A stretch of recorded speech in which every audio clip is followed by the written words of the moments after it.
What's up, y'all? How y'all doing? So today, I had a conversation with, well, I don't know if I want to say customer or client. And y'all know I mostly don't really talk about my workload. I try to keep my job out of here or whatever. But I had a nice conversation today with.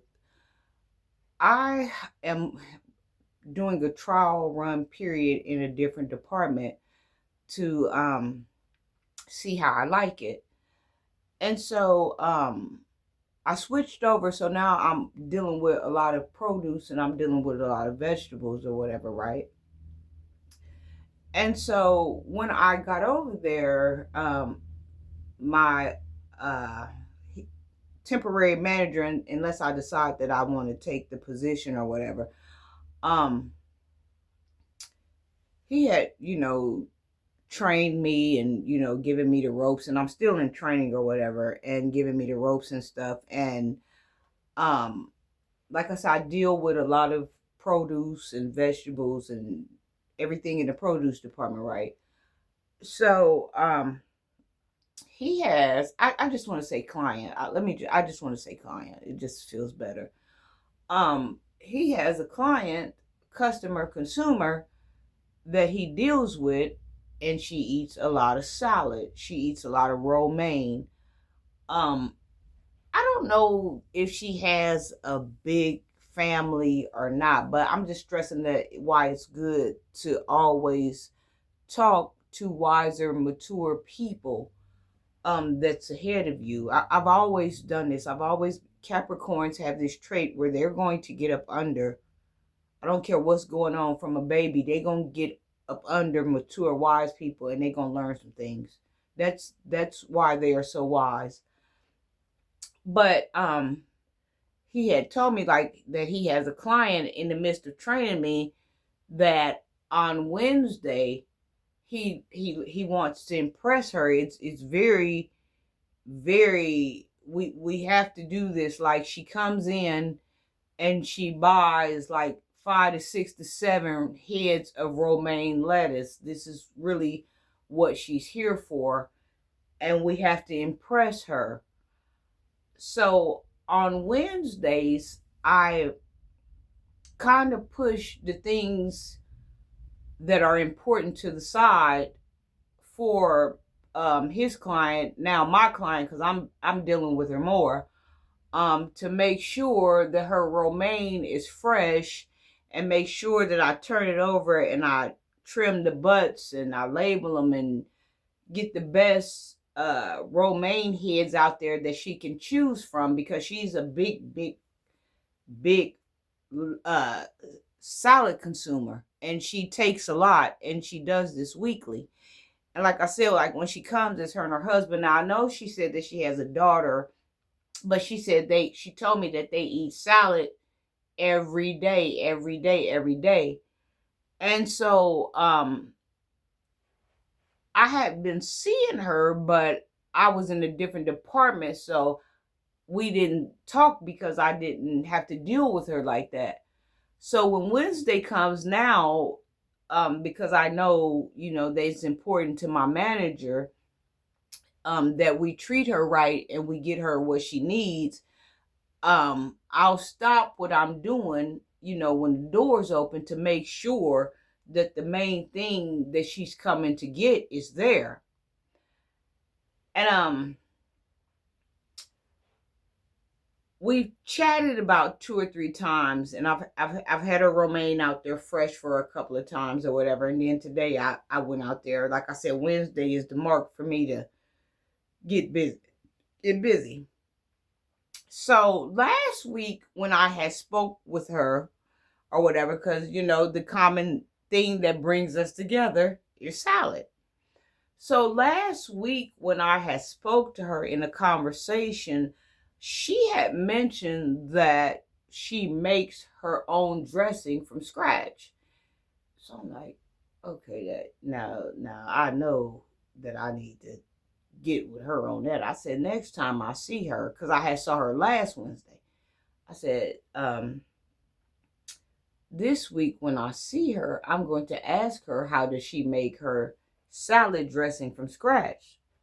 So she came in, of course, as usual, to buy her salads. And we talked or whatever. She wanted to know who had got her salads together and who prepared it. The salad, she thought that another guy had made them that had been there for a long time or whatever, but I had made them because my manager is on vacation, and he stressed to me how important she is. And she is important. She's very important. So she came over and she thanked me for getting the lettuce together, and she said they were very fresh and they were very nice and they were very neat and the butts was trimmed, and she really appreciated how I put the best lettuce out there, the best romaine out there and stuff. And I said, well, I had meant to ask you. I said, last Wednesday when we spoke, you talked to me about, making homemade dressing, and I'm trying to get ready to get into making homemade things. And I eat a lot of salad. Of course, I don't eat as much as you. And um, last week I had recommended to her the tilapia salad and the salmon salads and different stuff, because I was asking her, like, well, you don't get tired of eating salad, or do you prepare it different ways, but they just really strictly have salad. And so I said, well, Wednesday when she comes in, which was today, I'm going to ask her, how does she make these uh homemade uh dre- uh dressings, or y'all know what I'm trying to say. How does she make this homemade, stuff for the salad or whatever? And so we were talking, and she said that she grows a garden, and that she grows a lot of raspberries, and she grows, a lot of peppers, and she grows a lot of different things or whatever. And she goes out to her garden, she get the raspberries, and she makes, salad dressing like from raspberries or from blueberries or whatever.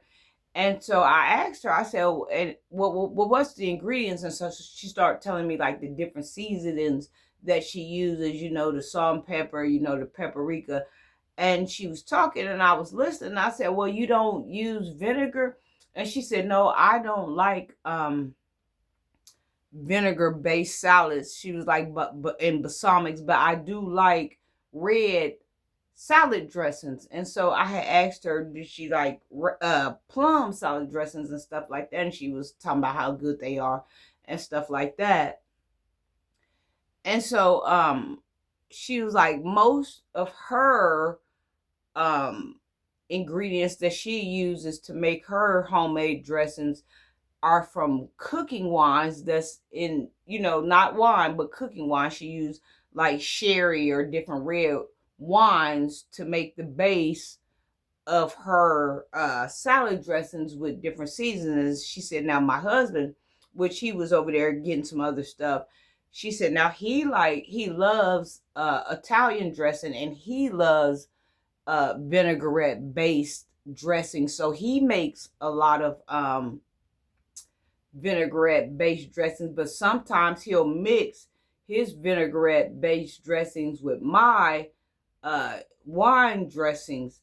And it really gave me something to think about. And I was like, well, maybe I should start making uh salad dressings. And she was like, you really should. She said, because now all of this stuff is expensive. She said, look at this stuff. She said, like, all these bottles of dressing, they cost $5. She said, the way we eat salad, we can't afford, to keep on buying this salad dressing, over and over and over again.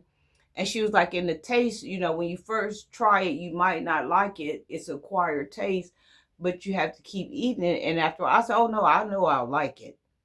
She was like, it's so different. It's so fresh.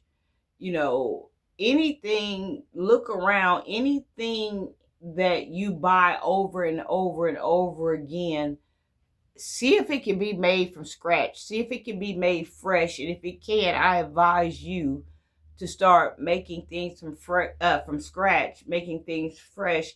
She was like, there's, little bottles that I buy, you can buy little dressing bottles and little labels or whatever you want to do and label these dressings and just put them in the refrigerator, and they last way, way, way longer, you know, and you can keep using them, and just whatever you want to put in there, I recommend that you start doing that, instead of keep on rebuying this stuff over and over again. I told her, I said, yeah, I said, even the dressings that you talk about, that's $5 that's on the shelf. I said, look at the refrigerated dressings, or the dressings that's Chick-fil-A, or the dressings that's Olive Garden, or different things. Some of those dressings can get up to $8 and $9. And she was like, that's why you need to find out, exactly, what you like or what you want to make, and start making your own dressings from scratch. And she mentioned something about her husband. They go every now and then because they look Italian descendant, but she was mentioning like how they go to like Olive Garden or something, and when they when they want to treat themselves or something, and like her husband will study the dressings that the Olive Garden has, and he'll make that from scratch and different things. So she sparked something in me, because this is true.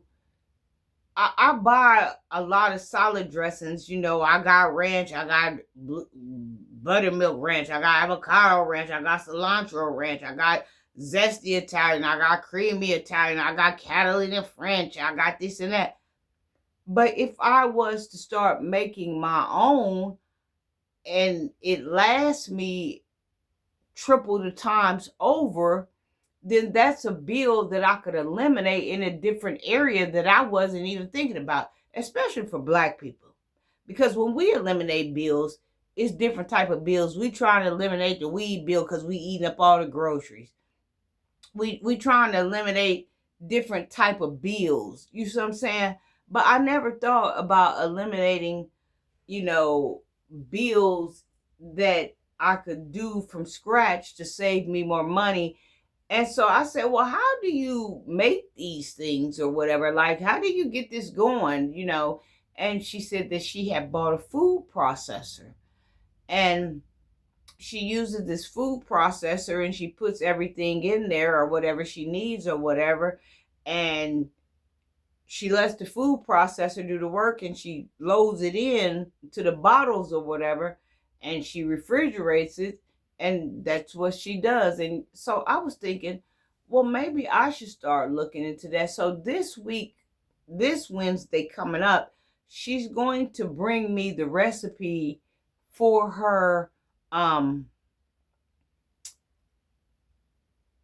salad dressing that she personally makes. And then next week I'll ask her for her husband's Italian, because I love Italian. Italian is my favorite dressing.